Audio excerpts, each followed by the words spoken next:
Berharap Timor Leste dapat masuk di sana karena Timor Leste frekuensi kunjungannya ke Indonesia juga cukup tinggi.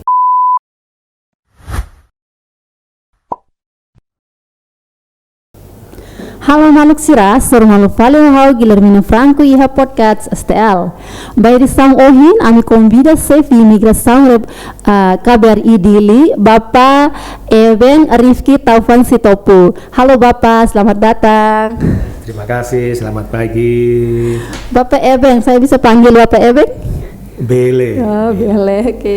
Bapak Eben, apa kabar? Baik, saya sehat, aman. Oke. Baik Bapak, saya boleh tahu Bapak datang ke studio STL dari rumah atau dari kantor? Dari kantor. Kantor. Sama siapa? Sendiri saja. Sendiri saja. Oh. Bagaimana dengan perjalanan pendek dari kantor sampai ke STL? Ada macet atau enggak? Nah, ya perjalanan sangat lancar. Sangat lancar. Ya, pagi kan Dili belum terlalu macet ya. Iya. Apalagi jam-jam segini kan. Iya, iya. Biasanya aman, lancar. Macet itu menjelang jam 7, jam 8. Iya. Kantor ya.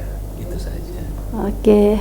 Oke, Bapak Eben, pemerintah Indonesia melalui Direktorat Jenderal Imigrasi Kementerian Hukum dan HAM sejak 7 Maret 2022 memberlakukan visa on arrival bagi 23 negara. Namun bahwa diberlakukan khusus untuk wisata yang hanya dapat melalui tempat pemeriksaan imigrasi di Bandara 1 Gusti Ngurah Rai Bali. Orang asing pemegang pemeriksa imigrasi di bandara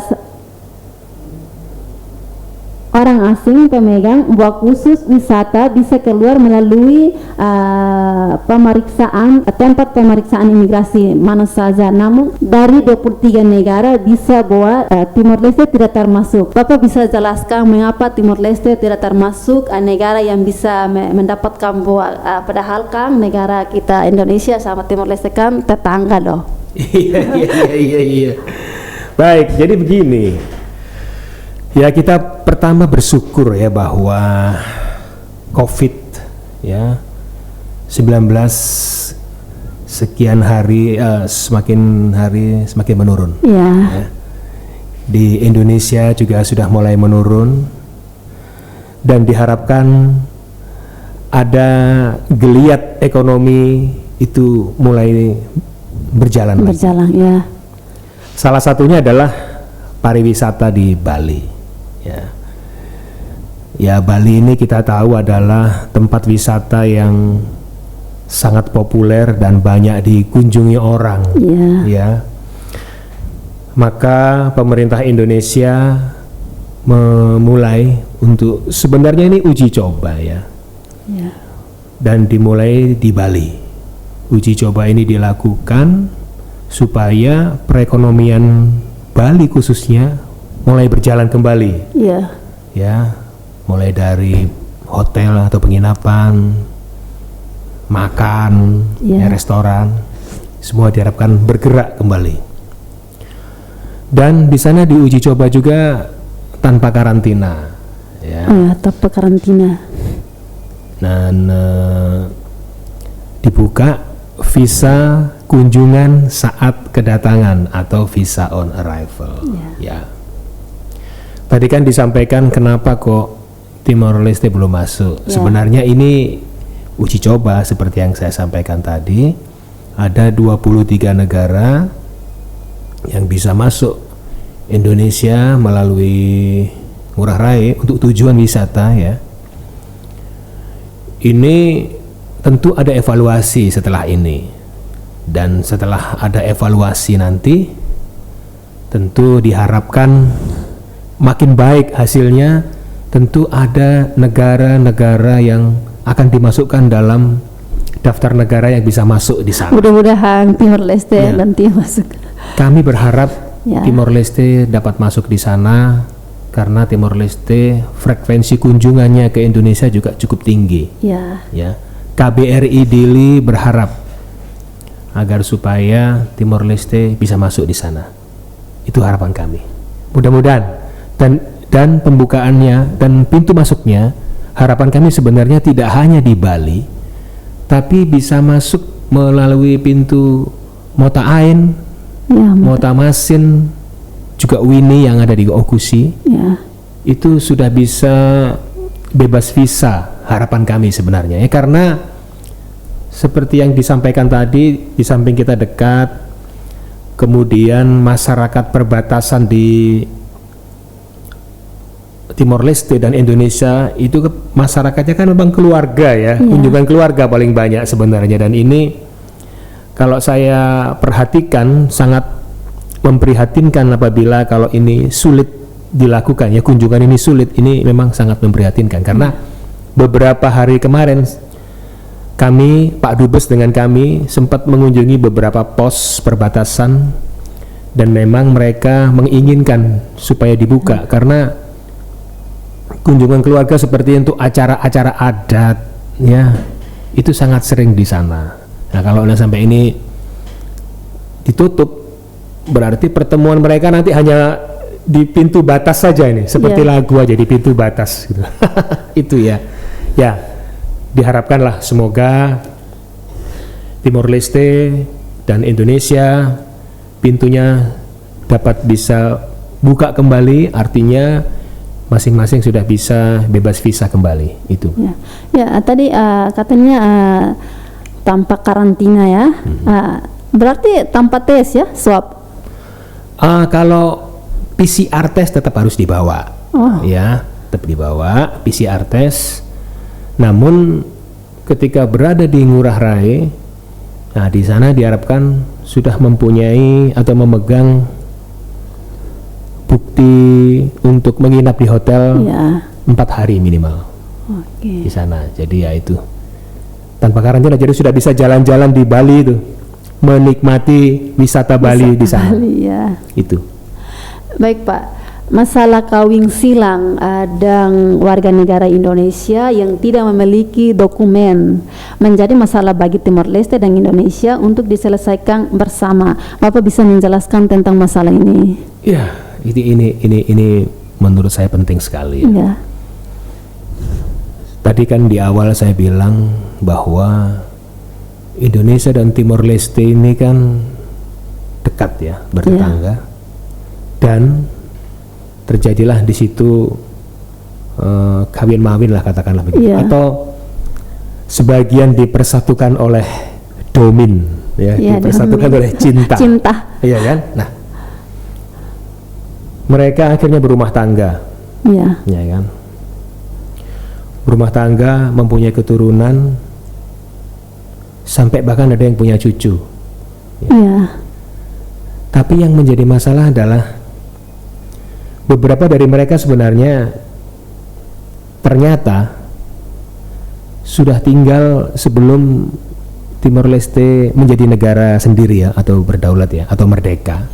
Jadi mereka tinggal di sini di Timor Leste ini masih masa Provinsi Timur Timur kala itu.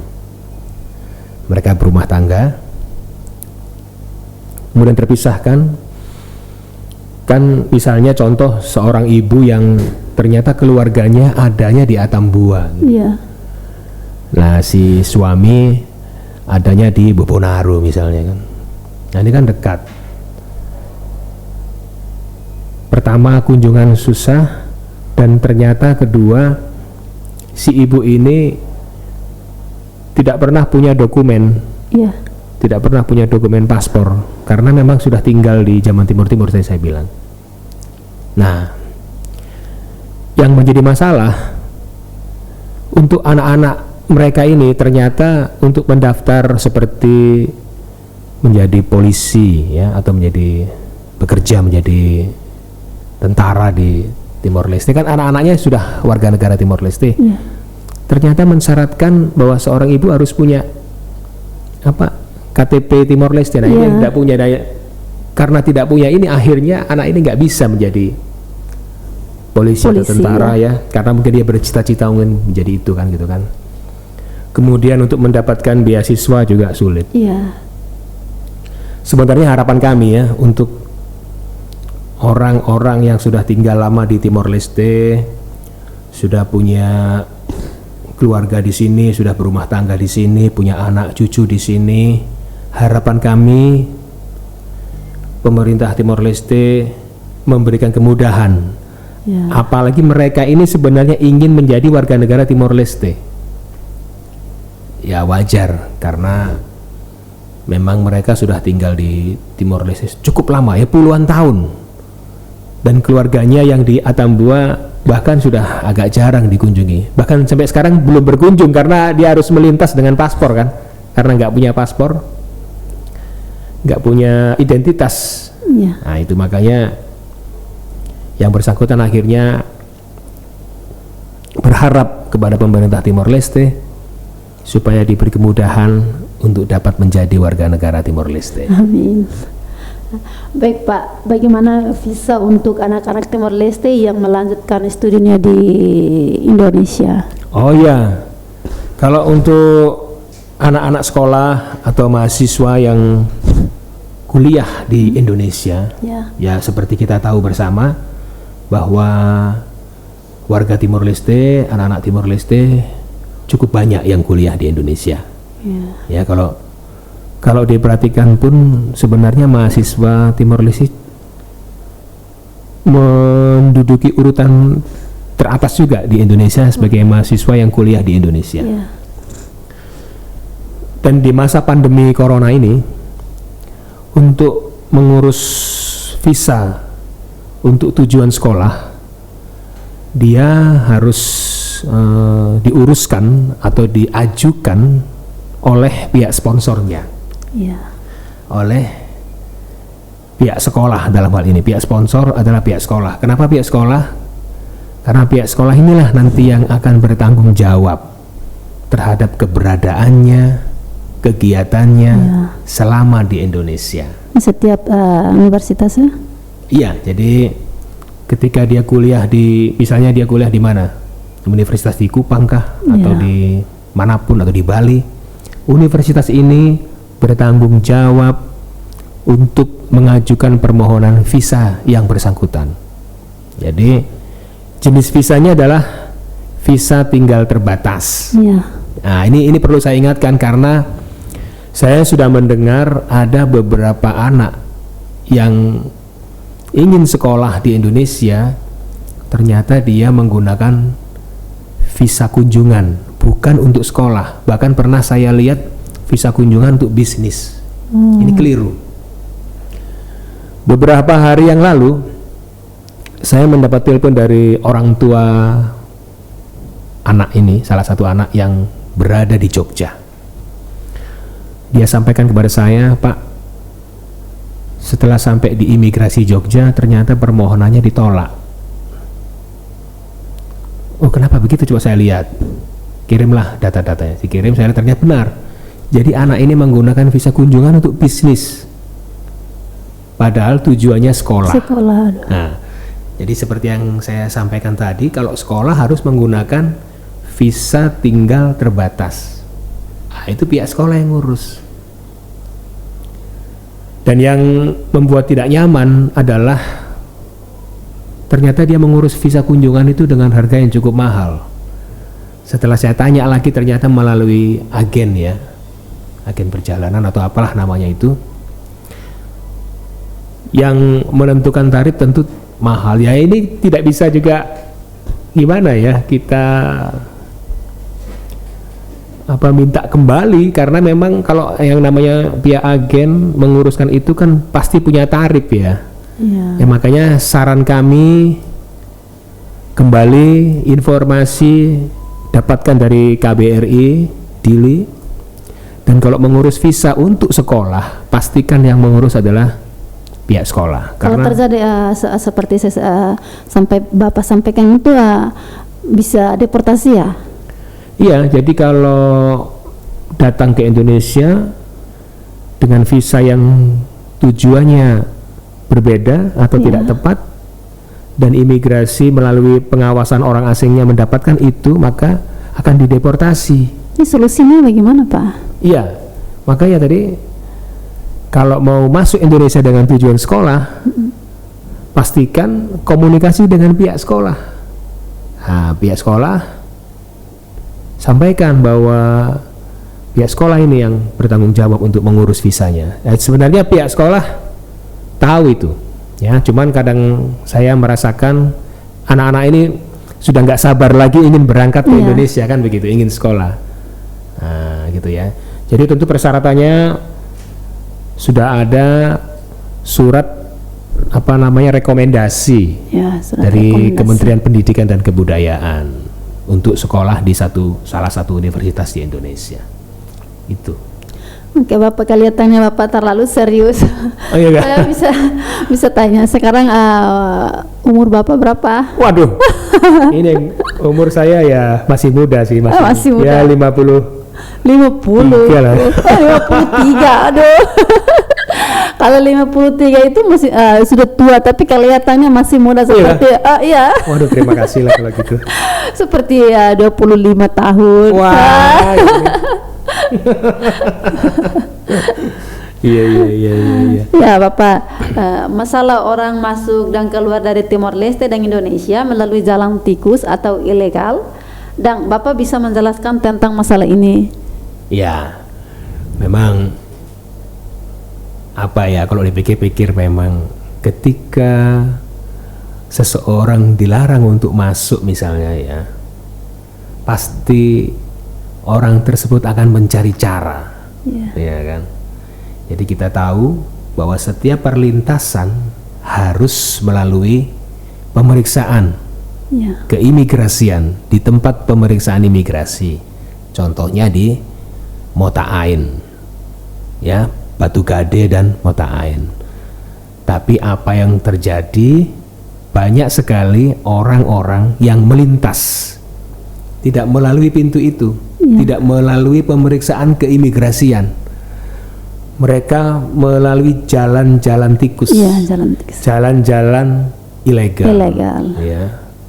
Padahal jalan-jalan itu cukup berat dan berbahaya sebenarnya. Memang masih, apalagi kalau nggak hujan sih bisa dilalui, meskipun agak seperti sungai-sungai kering gitu ya. Saya pernah coba cari tahu itu jalan tikus dan memang bisa dilalui. Cuma memang perlu perlu kerja keras juga di sana. Maksud saya begini, janganlah melewati jalan itu, ya, dengan resiko yang seperti itu dan cukup jauh, ya. Itu kan melalui sungai. Beberapa perlintasan jalan tikus di perbatasan itu kan dibatasi dengan sungai-sungai, antara lain umumnya, ya. Nah, melintaslah di perlintasan yang resmi, ya, di Batu Gade dan Mota Ain, di Mota Masin dan di Wini, ya, Wini dengan Sakato, ya. Nah, itu tentu ketika mau melintas di tempat itu, punyailah paspor. Ya, punyailah paspor. Kan beberapa orang masih belum punya paspor, padahal keluarganya ada di NTT di sebelah, ya kan. Dan kalau masyarakat perbatasan boleh juga menggunakan pas lintas batas atau border pass kalau di Timor Leste. Nah, itu bisa dimiliki dan bisa melintas di wilayah perbatasan saja, ya. Intinya sebenarnya sama, border pass, PLB, paspor itu kekuatannya sama. Jadi ada surat perjalanan yang digunakan ketika melintas, nanti akan diberikan izin keimigrasian oleh petugas imigrasi yang ada di pos perbatasan. Itu. Jadi jangan melewati jalan tikus, jangan. Itu pelanggaran. Pelanggaran, ya, karena kalau di Indonesia tidak melalui pintu keimigrasian atau tidak melalui pemeriksaan keimigrasian, ini sudah masuk pelanggaran keimigrasian, ya. Itu. Ya, Bapak, kalau kira-kira kita urus dokumen pas lintas itu berapa lama? Mungkin saja kalau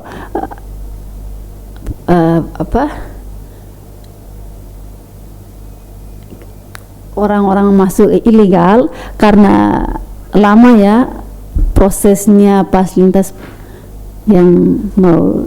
Ya, sebenarnya pembuatan pas lintas batas itu mudah kok. Oh, mudah.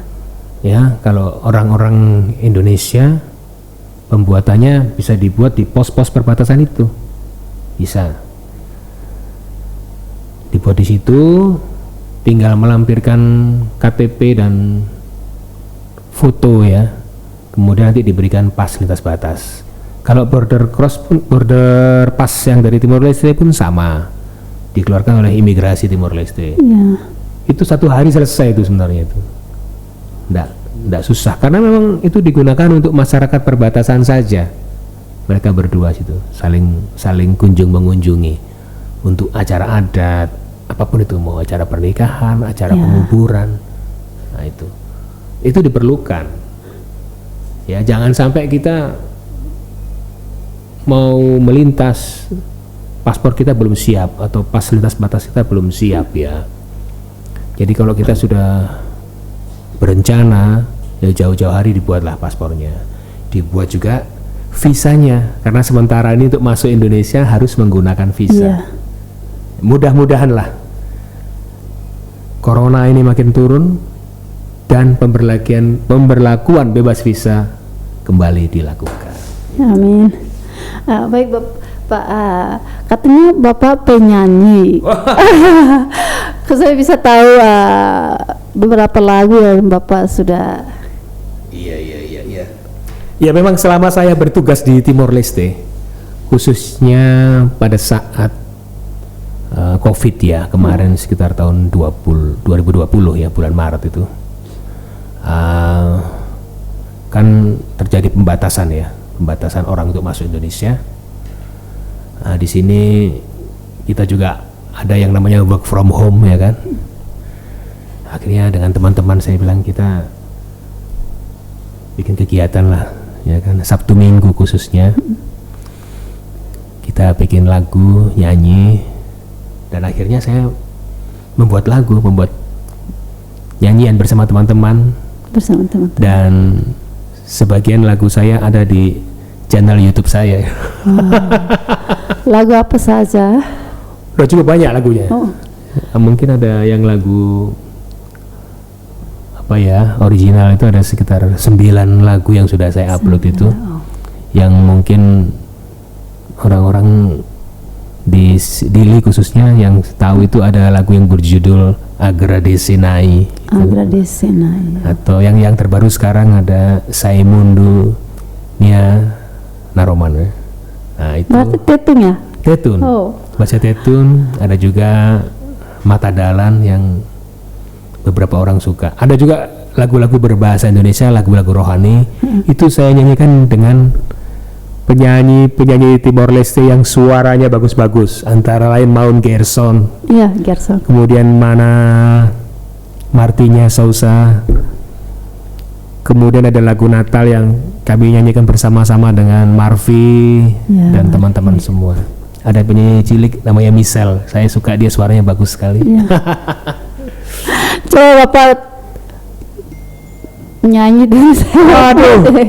Ini nyanyi ya? Nggak usah putar, saya mau. Bapak tanya ya. Nyanyi lagu apa? Terserah Bapak mau pilih ya. Ya? Penting tetun ya. Ya. Aduh. Oke, coba saya nyanyi lagu apa ya? Sedikit aja ya. Iya, sedikit aja. Agradeciwang baitahaunai. Sudah mulai agak lupa saya lagu itu. Tapi suaranya bagus. Bagus ya? Iya, bagus. Terima kasih. Mudah-mudahan masyarakat Timor Leste, masyarakat di Dili suka lagu-lagu saya, lagu-lagu rohani sih sebenarnya. Lagu-lagu saya juga suka, Pak. Ya, terima kasih. Jangan lupa dilihat. Karena suaranya bagus banget, ganteng. Iya. Ya Pak, terakhir himbau Bapak untuk warga negara Indonesia yang berada di Timor Leste untuk mentaati peraturan dan perundang-undang di Timor Leste. Ya, kami dari KBRI Dili senantiasa menghimbau kepada seluruh warga negara Indonesia yang tinggal di Timor Leste ini agar terus patuh Ya. setiap peraturan, setiap kegiatan yang dilakukan benar-benar memenuhi aturan, ya. Yang mau bekerja, aturan-aturan untuk bekerja diikuti. Yang mau berumah tangga atau yang berkeluarga ikuti juga, ya. Tentunya yang tinggal di sini perizinannya untuk tinggal harus dipenuhi. Harapan kami jangan melakukan pelanggaran, apalagi kejahatan, ya.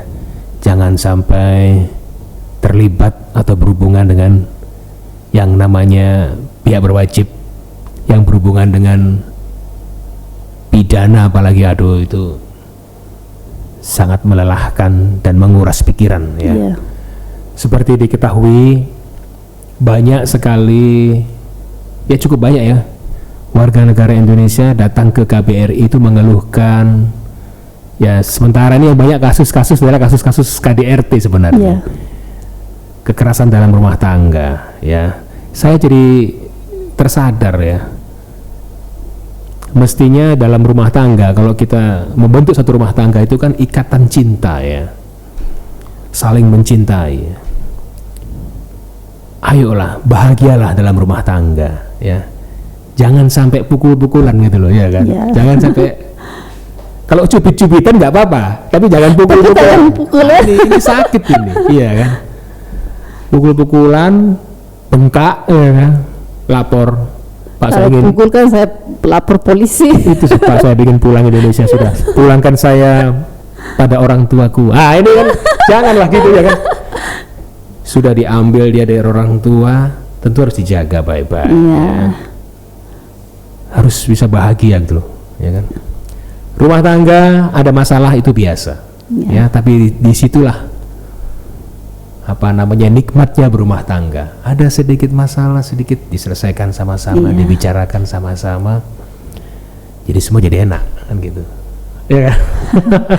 Namanya keluarga kan ada banyak yang kita hadapi. Banyak yang kita hadapi memang. Ya macam-macam masalahnya, ya, mau masalah anak, masalah keuangan, ya kan.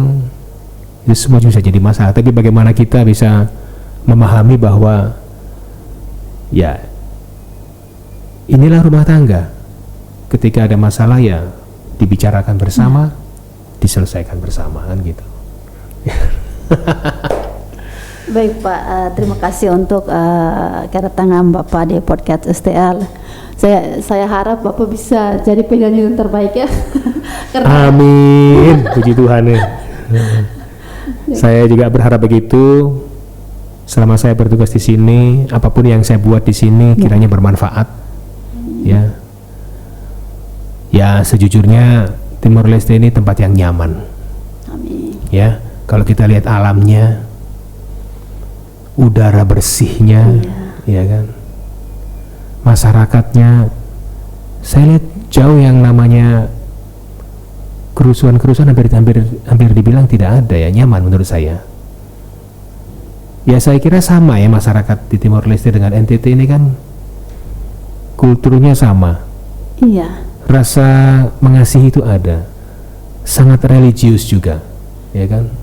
Jadi sangat yakin bahwa Tuhan akan memberikan yang terbaik untuk umatnya ketika umatnya berserah kepadanya, kan. Amin. Gitu. Amin. Ya.